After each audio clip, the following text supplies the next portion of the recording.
اکثر بھائی مجھے کہتے ہیں کہ آپ وہ طریقہ بتا دو کہ آپ صلی اللہ علیہ وسلم نے نماز کس طریقے پہ پڑھی. تو آج میں بتا دیتا ہوں. آج تک میں نے نہیں بتایا, آج بتانے لگا. آپ میں سے خوش نصیب ہے وہ بھائی جو آپ صلی اللہ علیہ وسلم کا طریقہ سن کے اپنی نماز درست کرے گا. ایک اختلاف ہے رفع الیدین کرنے اور نہ کرنے میں, اور دوسرا اختلاف ہے ہاتھ باندھنے میں کہ ہاتھ کہاں باندھنے چاہیے. یہ دو چیزیں ایسی ہیں جو مختلف ہیں. باقی تقریباً رکوع سارے سیم کرتے ہیں, سجدہ بھی ایک جیسا کرتے ہیں. اتحیات میں بیٹھنے کا ایک طریقہ مختلف ہے. سب سے پہلے آپ صلی اللہ علیہ وسلم نے جب نماز پڑھی ہے رفع الیدین کیا ہے یا نہیں کیا؟ نمبر حضرت ابوبکر صدیق رضی اللہ تعالی عنہ فرماتے ہیں خلیفہ اول, میں نے آپ صلی اللہ علیہ وسلم کے پیچھے نماز پڑھی. آپ جب اللہ اکبر کہا تکبیر تحریمہ تو آپ نے رفع الیدین کیا, اور جب آپ رکوع میں گئے آپ نے رفع الیدین کیا. اپنے دونوں ہاتھوں کو کندھوں کے برابر یا کانوں کے برابر اٹھایا. جب آپ رکوع سے اٹھے پھر آپ نے سمی اللہ لمن حمدہ کہا اور اپنے دونوں ہاتھوں کو کانوں یا کندھوں کے برابر اٹھایا. حضرت ابوبکر صدیق فرماتے ہیں میں نے یہی سوال آپ صلی اللہ علیہ وسلم سے کر دیا, اے محبوب آپ نے نماز پڑھائی ہے, آپ رکوع میں جاتے ہیں رفع الیدین کرتے ہیں, آپ رکوع سے اٹھتے ہیں تو رفع الیدین کرتے ہیں, یہ آپ رفع الیدین کیسے کر رہے گئے؟ اس کا مطلب یہ ہے, آپ سمجھنا, اس کا مطلب یہ ہے کہ جب اللہ تبارک و تعالیٰ نے نماز فرض کی, نماز فرض کرنے کے بعد اللہ تعالیٰ نے حضرت جبرائیل امین کو بھیجا.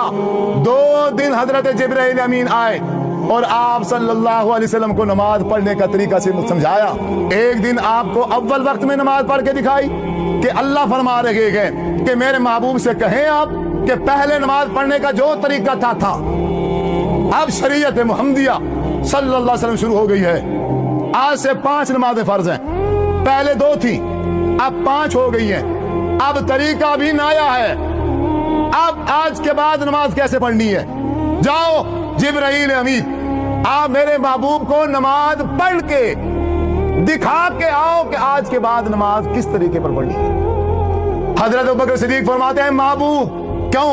حضرت ابوبکر صدیق نبوت سے پہلے آپ صلی اللہ علیہ وسلم کے ساتھی تھے, اکٹھے کاروبار کرتے تھے. آپ نبی بننے سے پہلے بھی نماز پڑھتے تھے. مکہ والے نماز پڑھتے تھے جو پہلے 2 نمازیں تھیں. اب کیونکہ ابوبکر صدیق حضور کے ساتھ تھے, اب دیکھا کہ پہلے تو جب نماز پڑھی جاتی تھی رفع الیدین نہیں تھا, اب یہ رفع الیدین شروع ہو گیا. سوال کر دیا اے محبوب آپ نے رفع الیدین اب کیوں شروع کر دیا ہے؟ آپ صلی اللہ علیہ وسلم نے فرمایا ہے کہ حضرت جبرائیل امین آئے ہیں اور انہوں نے آ کے مجھے یہی نماز پڑھنے کا طریقہ سکھایا.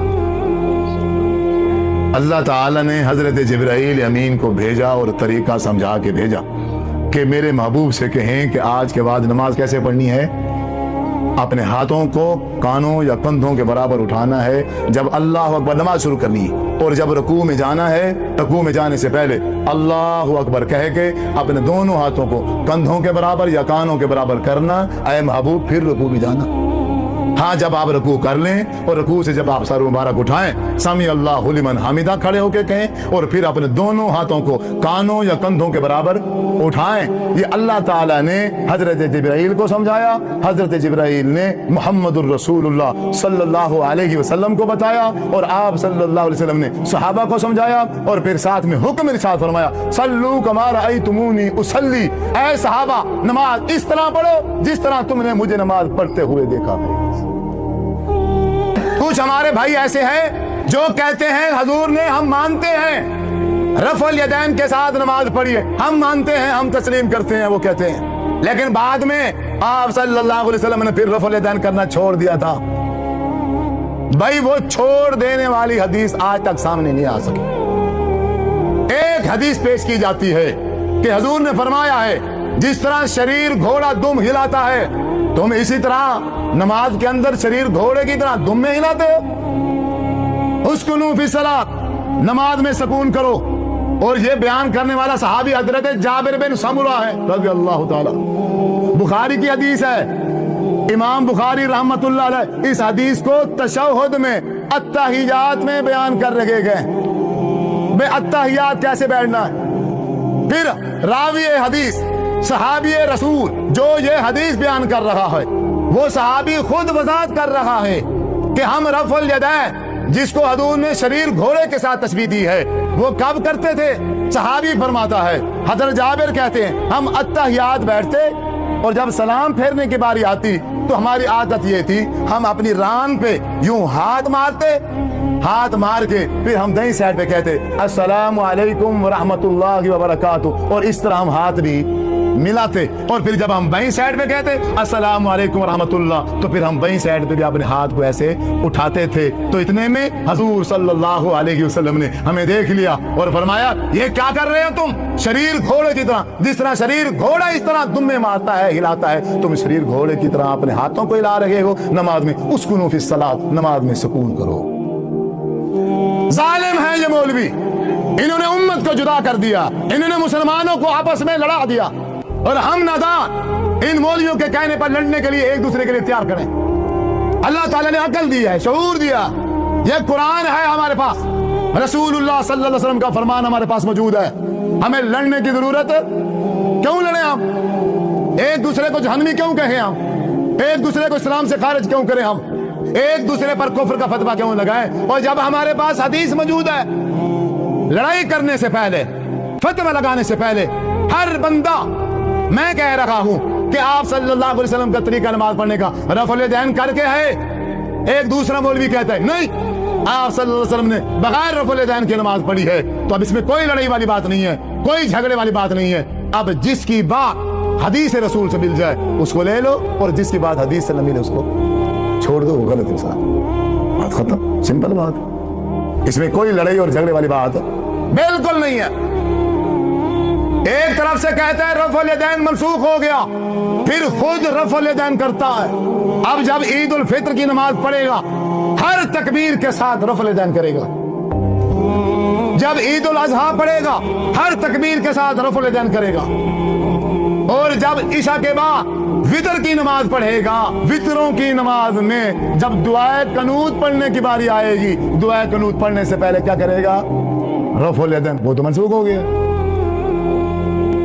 अभी आप कह रहे हो मनसूख हो गया है, और वित्र की दुआ पढ़ने से पहले करते हो, ईद की नमाजों में करते हो, और बाकी 5 नमाजों में नहीं करते हो। ये जो तफरीक है कि ईद की नमाज में करो, बाकी नमाजों में ना करो, ये किसने कहा। जब एक चीज हो ही मनसूख गई है, वो कुछ जगह पर रखी हुई है और कुछ जगह पर नहीं रखी हुई। यानी आप सल्लल्लाहु अलैहि वसल्लम ने दुआए कनूत पढ़ी है, आप सल्लल्लाहु अलैहि वसल्लम ने वितर पढ़ के दिखाया है। आपने जब वितर पढ़ा, जब दुआ कनूत की बारी आई, आपने यहीं क़ियाम में खड़े होके सूरह फातिहा पढ़ के, और सूरह फातिहा के बाद कोई सूरत साथ मिला के, सूरत कुल वल्लाह, सूरत इखलास पढ़ के आप हाथ ऐसे हाथ बांध के खड़े हैं, और कोई आपने रफ़ुल यदैन नहीं किया, ऐसे हाथ बंधे हुए हैं। उसी हालत में ही आप सल्लल्लाहु अलैहि वसल्लम ने दुआए कनूत पढ़नी शुरू कर दी है। अल्लाहुम्मा अहदिनी फीमन हदैत, व आफिनी फीमन आफैत, व तवल्लनी फीमन तवल्लैत, व बारिक ली फीमा आतैत, व क़िनी शर्र मा क़दैत, फ़इन्नका तक़दी व ला युक़दा अलैक, इन्नहु ला यज़िल्लु मन वालैत, व ला यइज़्ज़ु मन आदैत, तबारक रब्बना व तआलैत। आपने यहाँ क़याम में खड़े होके हाथ बांध के कोई रफ़ुल यदैन नहीं किया, बगैर रफ़ुल यदैन किए दुआए कनूत पढ़ दी है। अब इसने कसम उठाई है कि जहां हजूर ने रफ़ुल यदैन किया है मैं वहां नहीं करूंगा, और जहां हजूर ने नहीं किया मैं वहां करूंगा। अब इसको क्या नाम दें हम, ऐसे मुसलमान को क्या कहें हम कि जो दावा इसके रसूल का करे और हर अमल में, इबादत के हर पहलू में 100% कोशिश करे कि मैं आप सल्लल्लाहु अलैहि वसल्लम के तरीके की मुखालफत करूं। मौलवी इनके जानबूझ के करते हैं, उन्हें सब पता। अवाम मसरूफ है दुनियादारी में, मरने का कोई होश नहीं है, आखिरत की किसी को तैयारी की फिक्र नहीं है। ये सब कोई बंदा भी थोड़ी देर ठहर के थोड़ा सा वक्त निकाल के इतनी अहम इबादत, अहम नमाज के जिसके बगैर इंसान का कोई अल्लाह का अमल काबिल कबूल नहीं होता, उस नमाज को हदीस खोल के